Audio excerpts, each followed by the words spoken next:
CKNW. Alicia Cara, she's from Brampton, Ontario, and was named Best New Artist at the Grammy Awards last night. The Grammys pretty well dominated by Bruno Mars, and he got Record of the Year, Album of the Year, Song of the Year for 24K Magic. But a Canadian newcomer, Best New Artist, Alicia Cara, winning a Grammy last night. All right, we're going to talk about this ICBC debacle, this mess, this mind-blowing number of $1.3 billion that the insurance corporation is projected to lose by the end of March, which is the wrap-up of the fiscal year for the BC government. David Eby, the minister in charge of ICBC, holds a news conference at 11 o'clock this morning.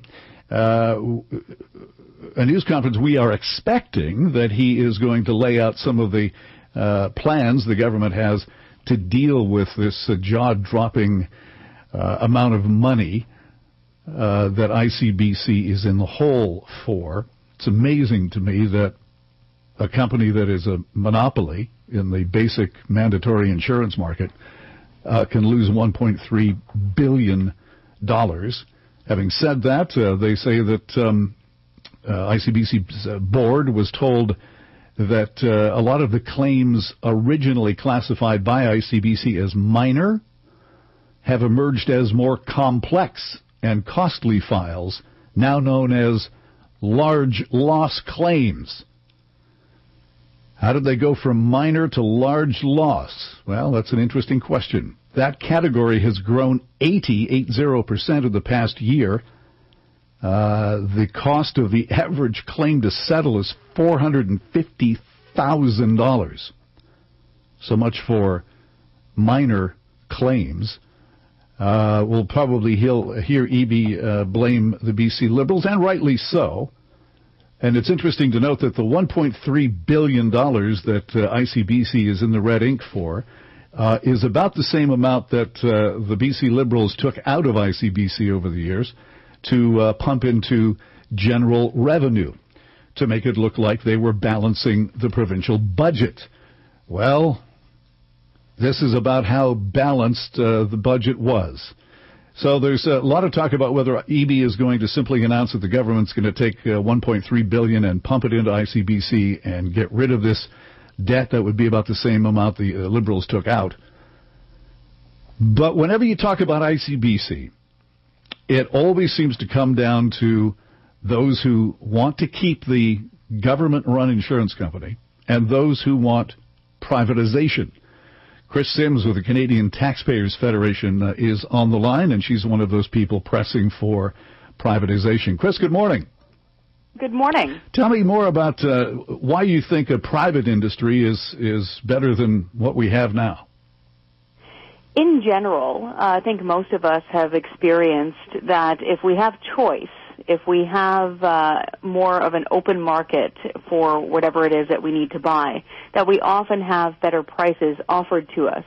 Although I did want to point out that if those of us who like ICBC, not the high prices, I understand that, but if those people, some people like the idea of ICBC with collective insurance, we understand. And so if you don't want to scrap it, we should change it.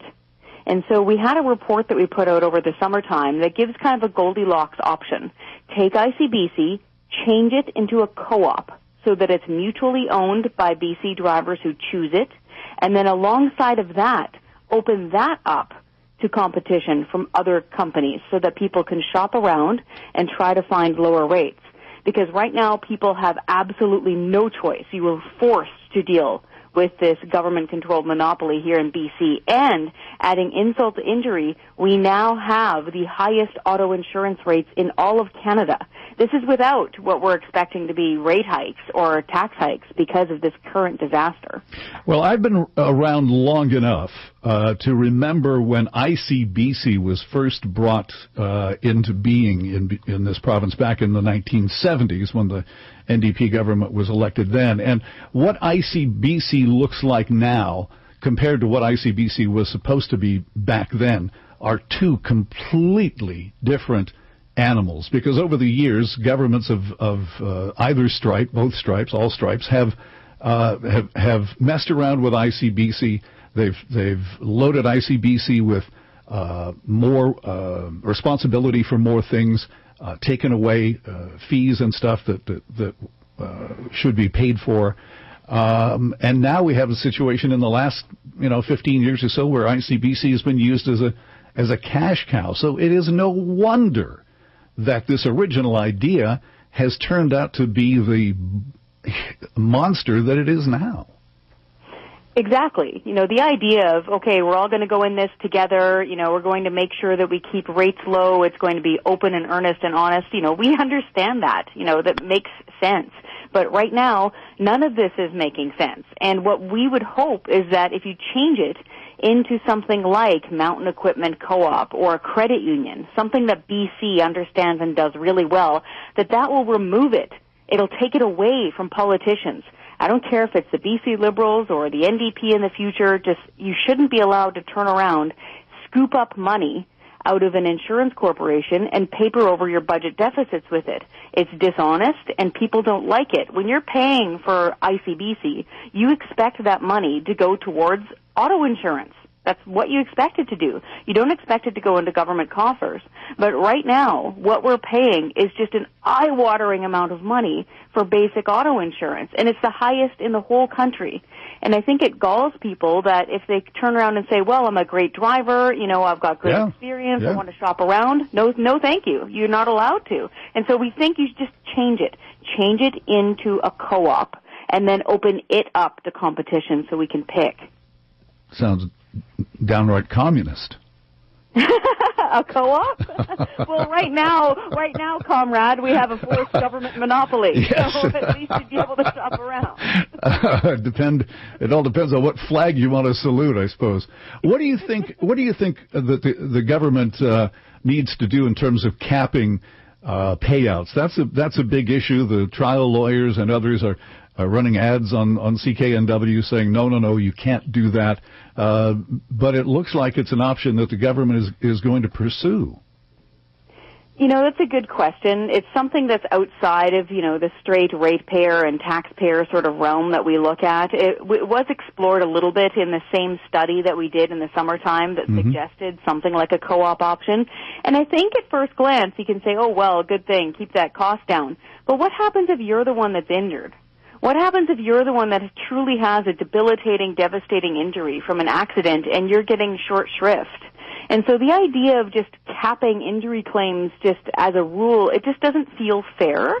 And so, while we can understand some of the arguments around it, I don't know if you want to go down that route. If you want to turn around and have government decide, we've decided that your injury is only this bad, that should probably be left up to the individual and whether or not they want to pursue legal action. Well, and that could be the outcome as well. Thank you, Kris. Kris Sims from the Canadian Taxpayers Federation. On Twitter at John McComb 980, Jason says, settlement caps and ending the ICBC monopoly won't stop the problem. Too many bad drivers have licenses. We need to overhaul the licensing system and stop handing them out like candy on Halloween. Fewer bad drivers equal fewer preventable accidents. What do you think? Do you think Jason has a point, or do you like what Kris Sims has to say, maybe more privatization? We're flinging open the lines to you at 604-280-9898, star 9898 on your cell phones. Yes, ICBC back in the headlines again, this time with a projected $1.3 billion deficit by the end of March, the end of the fiscal year. What do you think has to happen?